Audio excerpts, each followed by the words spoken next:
नमस्कार भक्तों, चैत्र नवरात्रि के चौथा दिन माँ दुर्गा के चौथे स्वरूप माँ कुष्मांडा को समर्पित होता है। माँ कुष्मांडा को सृष्टि का आदि शक्ति माना जाता है क्योंकि उन्होंने ही इस ब्रह्मांड की रचना की थी। बहुत प्राचीन समय की बात है जब इस संसार का अस्तित्व ही नहीं था।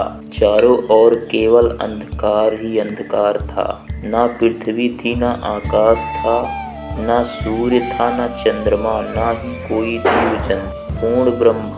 संपूर्ण ब्रह्मांड एक गहरे शून्य में डूबा हुआ था। तभी उस अंधकार को समाप्त करने के लिए आदि शक्ति माँ दुर्गा ने कुष्मांडा के रूप में प्रकट होकर एक दिव्य कार्य किया। माँ ने अपनी एक छोटी सी मंद मुस्कान हास्य से इस ब्रह्मांड की रचना कर दी। कहा जाता है कि माँ कुष्मांडा से एक ऊर्जा का छोटा सा गोला अंडा उत्पन्न हुआ, जो धीरे धीरे बढ़कर पूरे ब्रह्मांड में परिवर्तित हो गया। इसी कारण उन्हें कुष्मांडा कहा जाता है।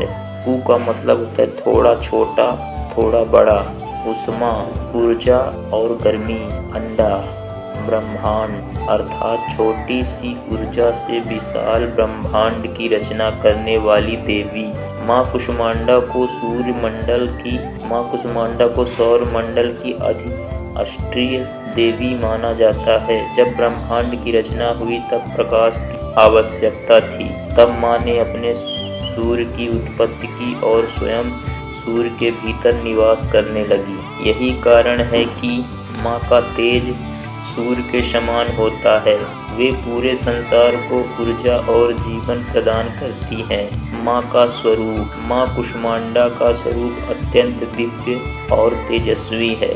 माँ के 8 भुजाएं अष्टभुजा है। वे विभिन्न अस्त्र शस्त्र धारण करती हैं, जैसे त्रिशूल, कमल का फूल, धनुष बाण, तलवार, अमृत कलश। उनके एक हाथ में जाप माला होती है। उनका वाहन सिंह है। उनका मंडल सूर्य के समान चमकता है।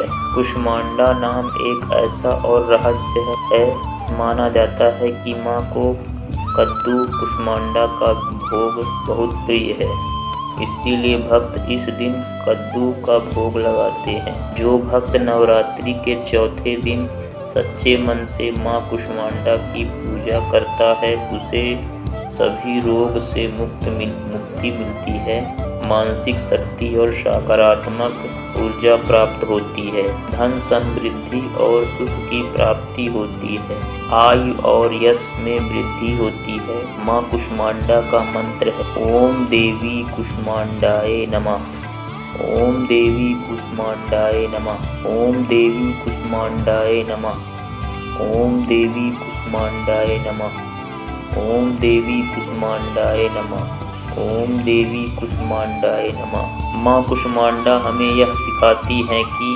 छोटी सी सकारात्मक सोच भी जीवन में बड़ा परिवर्तन ला सकती है। अंधकार कितना भी गहरा क्यों ना हो, एक प्रकाश की किरण उसे मिटा देती। माँ कुष्मांडा सृष्टि की जननी है। उनकी कृपा से ही इस ब्रह्मांड में जीवन संभव है। इसीलिए नवरात्रि के चौथे दिन पूर्ण श्रद्धा, विश्वास और भक्ति के साथ माँ की पूजा करें और उनके जीवन में प्रकाश, ऊर्जा और सुख की कामना करें। जय माँ कुष्मांडा।